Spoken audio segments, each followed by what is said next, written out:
होगा कि उसमें 3 रंग है। ऊपर सबसे ऊपर कौन सा है? ऑरेंज, फिर व्हाइट और लास्ट में ग्रीन कलर है। तो इसीलिए उसको तिरंगा यानी कि 3 रंगों वाला, इसीलिए उसको तिरंगा कहा गया है। तो बच्चों, हम जो हमारा तिरंगा झंडा है वो कब फहराते हैं? तो 15 अगस्त और 26 जनवरी को हम तिरंगा झंडा फहराते हैं, क्योंकि वो हमारे राष्ट्रीय त्योहार है। तो जब राष्ट्रीय त्योहार होता है तब हम तिरंगा फहराते हैं। तो ये जो तिरंगा झंडा क्यों फहराते हैं? तो क्योंकि वह हमारे देश के सम्मान का प्रतीक है। जो तिरंगा झंडा है वो हमारे देश के सम्मान का प्रतीक है। तो इस सम्मान के लिए जो सैनिक है, जो बॉर्डर पे जो सोल्जर्स होते हैं, वो क्या करते हैं कि वो अपने देश के सम्मान के लिए वो अपने प्राण भी बलिदान करते हैं, यानी कि त्याग देते हैं। तो उसके सम्मान के लिए तिरंगा झंडा है, उनके सम्मान के लिए वो अपना प्राण भी त्याग देते हैं। तो इसी तरह कि जो तिरंगा झंडा है उसमें 3 रंग क्यों दिए गए, उसका क्या मूल्य है, वो इस चैप्टर के अंदर हमें दिखाया गया है। तो मैं 1 बाय 1 एक पैराग्राफ रीड करके आपको एक्सप्लेन करूंगी। हे भारत के बच्चों, भारत के नागरिकों, सावधान की मुद्रा में खड़े हो जाओ, क्योंकि तिरंगा झंडा फहराया जा रहा है। यह हमारे देश की पताका है। आओ इसके नीचे हम मिलकर गाए, झंडा ऊंचा रहे हमारा। यहाँ क्या बोला गया है कि हम सावधान की स्थिति में खड़े रहे। जो सावधान की स्थिति में यानी कि 2 हाथ ऐसे स्ट्रेट करके खड़े रहते, क्योंकि जब तिरंगा झंडा फहराते हैं तब सावधान की स्थिति में खड़े होकर उसको सम्मान देते हैं हम। तो सावधान की स्थिति में खड़े रहो, क्योंकि हमारा तिरंगा झंडा अब फहराया जा रहा है। वह हमारे देश की पताका यानी कि जो ध्वजा बोलते हैं पताका, वो है। तो आओ इसके नीचे मिलकर हम गीत गाए, झंडा ऊंचा रहा। तो वो सुना ही होगा आपने झंडा गीत कि विजय विश्व तिरंगा प्यारा, झंडा ऊंचा रहे हमारा। तो वो हमारा झंडा गीत है। तो यहाँ झंडा गीत गा रहे हैं। आगे, यह मात्र झंडा नहीं, हमारी आन भी है और प्राण भी है। इसके ऊंचा रहने का अर्थ है देश की शान बनी रहना। इसके 3 रंगों में हमारी एकता की कहानी लिखी है। केसरिया रंग का अर्थ है बहादुरी। यह रंग याद दिलाता है उन वीरों की जिन्होंने देश को आजाद कराने में अपना जीवन बलिदान दिया। हमारी बहादुरी इसी रंग में छिपी है। आओ हम सब इस झंडे के नीचे एकजुट होकर प्रतिज्ञा करें कि हम बहादुर बनेंगे। तो यहाँ क्या बताया गया है कि जो झंडा है वो झंडा सिर्फ हमारा झंडा ही नहीं है, वो हमारे देश की आन यानी कि शान भी है और हमारे देश का प्राण भी है। कि इसके ऊंचा रहना का अर्थ है कि देश की शान बनाए रखना। कि जब झंडा ऊंचा रहता है तो इसका मतलब होता है कि इसकी शान, देश की शान बनी रही है, देश का गौरव बना रहा है। तो इसके अंदर जो 3 रंग दिखाए गए वो हमारी एकता दिखाते हैं, यानी कि जो हम देश के अंदर रहते हैं, भारत के अंदर, उसके अंदर हिंदू, मुस्लिम, सिख, पारसी, ईसाई, ये सारे लोग जो रहते हैं वो सारे एकजुट होकर रहते हैं।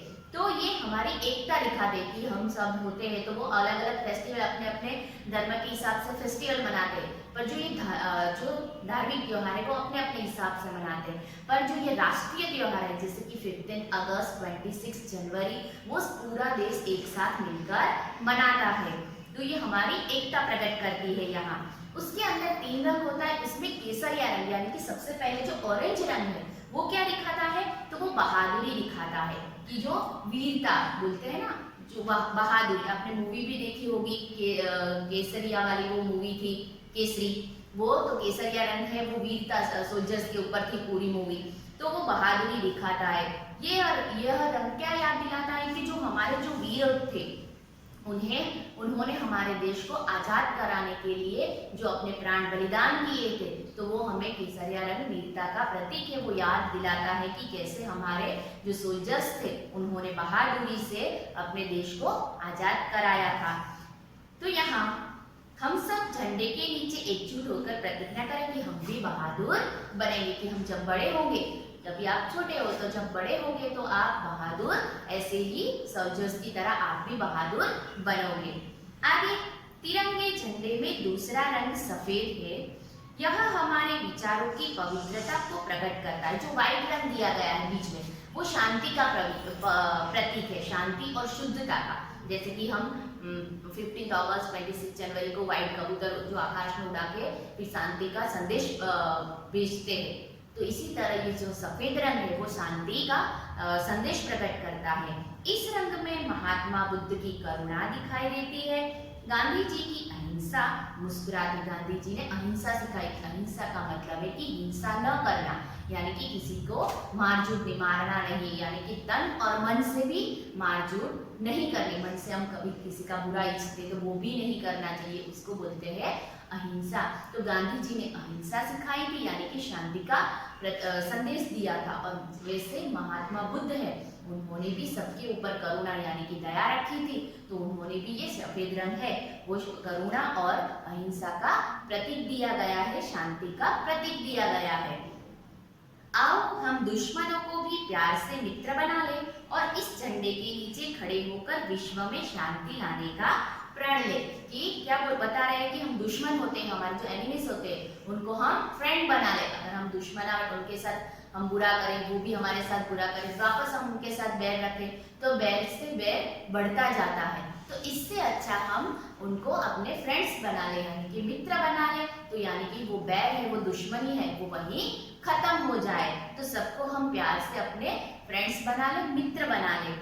और झंडे के नीचे खड़े होकर हम विश्व में शांति लाने का प्रण का मतलब होता है कि शपथ लेना, प्रतिज्ञा लेना, कि हम प्रतिज्ञा लें कि पूरे विश्व के अंदर बैठ के अंदर हम शांति बनाए रखेंगे। तो ये सफेद रंग है वो क्या दिखाता है हमें कि शांति और शुद्धता का प्रतीक है वो सफेद रंग। आगे झंडे के हरे रंग का अर्थ है हरियाली और खुशहाली। जो हरा रंग है झंडे में तो वो क्या दिखाता है, हरियाली और खुशहाली। ग्रीनरी बोलते हैं ना जिसको, समृद्धि। तो हमारा देश है भारत देश, वो खेती प्रधान देश है, यानी कि मोस्टली सब लोग हैं वो कौन से बिजनेस के अंदर, तो फार्मिंग के अंदर जुड़े हुए हैं। तो सब खेती में है, जो गांव में तो वो सब खेती करते हैं और जो क्रॉप्स उगाते हैं उसमें से उसको ज्यादा क्रॉप्स उगेगा तो मतलब वो उनको ज्यादा पैसे मिलेंगे और इस तरह से देश आगे बढ़ता रहेगा। और वैसे हमारे देश के अंदर समृद्धि आती, समृद्धि यानी कि संपत्ति आती रहेगी। तो यह हरा रंग भारत के खेत खेत में बिखरता और हर मैदान में बरसता दिखाई देता है। जो हरा रंग है कहाँ दिखाई देता है हमें, तो खेतों के अंदर जो क्रॉप्स ग्रो होते हैं वो किस रंग के होते हैं, हरे रंग के। और मैदानों के अंदर भी अभी बारिश हुई है तो बारिश में क्या होता है, हर जगह ग्रीनरी छा जाती है। तो मैदान और खेतों में ग्रीनरी छा जाती है। हमारा देश किसानों का देश है, मेहनत करने वाले श्रमिकों का देश है। हमारा देश कौन सा किसका है, तो किसानों का देश है, यानी कि फार्मर का है। क्योंकि फार्मर है वो बहुत मेहनत करके क्रॉप्स उगाते हैं, फिर वो ऐसे बाजार में बेचते हैं तो और हमें कुछ खाने को मिलता है। अगर वो किसान खेती ही नहीं करेंगे तो क्या होगा, हमें कुछ खाने को मिलेगा नहीं। और जो मजदूर है, श्रमिक है, जो मेहनत करके पैसे कमा रहे हैं, उनका यह हमारा देश है। इस रंग में हमारी पंचवर्षीय योजनाओं की सफलता छिपी है। इन योजनाओं से आने वाले समय में देश में कारखानों, स्कूलों, अस्पतालों और नहरों का जाल सा बिछ जाएगा। उनका मतलब है पंचवर्षीय योजना, मतलब कि 5 साल की जो योजना है, जो गवर्नमेंट होती है ना, 5 साल, हर 5 साल में इलेक्शन आता है, फिर वो वापस गवर्नमेंट चेंज होती है। तो इस तरह जो पंचवर्षीय योजना है उसमें क्या होता है, तो सरकार क्या करती है कि बहुत ही हमारे देश के अंदर अस्पताल नए बनाते हैं, कारखाने बनाते हैं, फिर जो कि स्कूल बनाते हैं। तो ऐसे कई सारे डेवलप करते हमारे देश को आगे प्रगति देते रहते हैं, समृद्धि देते रहते हैं।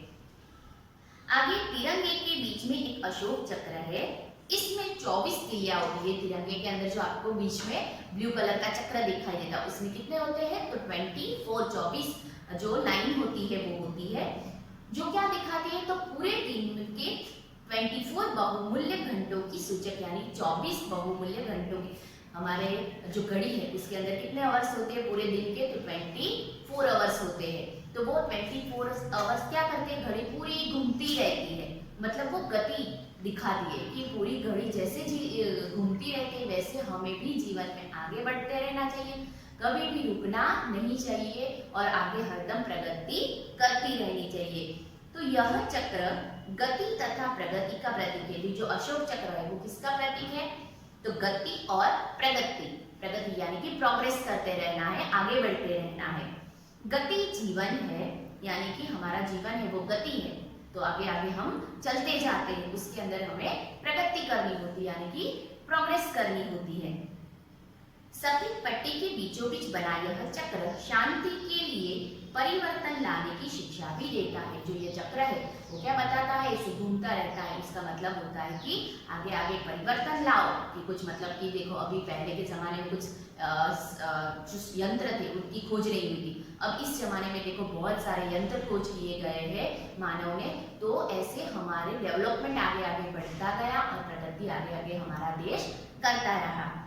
यह झंडा हमारी स्वतंत्रता और सम्मान का चिन्ह है। ये झंडा है हमारी स्वतंत्रता, यानी कि हम जो पहले गुलाम थे अंग्रेजों के, तो उन्होंने मतलब हमारे जो लीडर्स थे उन्होंने हमें आज़ादी दिलाई, हमें स्वतंत्र बनाया, तो उनका और हमारे देश का जो सम्मान, आदर, गौरव है, उनका यह चिन्ह यानी कि प्रतीक है। यह आवश्यक है कि फहराते और उतारते समय झंडे का भूमि से स्पर्श न हो। तो हमें क्या ध्यान रखना है, जब हम झंडा फहराते हैं और जब उतारते हैं, तो झंडा कब उतारते हैं, जब दिन ढलता है उससे पहले हमें झंडा उतार लेना चाहिए। तो फहराते और उतारते समय ये झंडा है वो कभी भूमि यानी कि जमीन से स्पर्श करना नहीं चाहिए। तो कभी आपने देखा होगा कि जो सोल्जर्स है वो कभी झंडे को नीचे नहीं गिरने देते, ऐसे दौड़ के आके झंडा पकड़ लेते, वो जमीन को स्पर्श करने नहीं देते, क्योंकि उसका सम्मान है, मान है, वो गिर जाता है। इसीलिए जो हम भारतवासी हो तो हमारा कर्तव्य, हमारा फर्ज है कि हम झंडे को कभी भी गिरने ना दें, उनका सम्मान हमेशा बनाए रखें।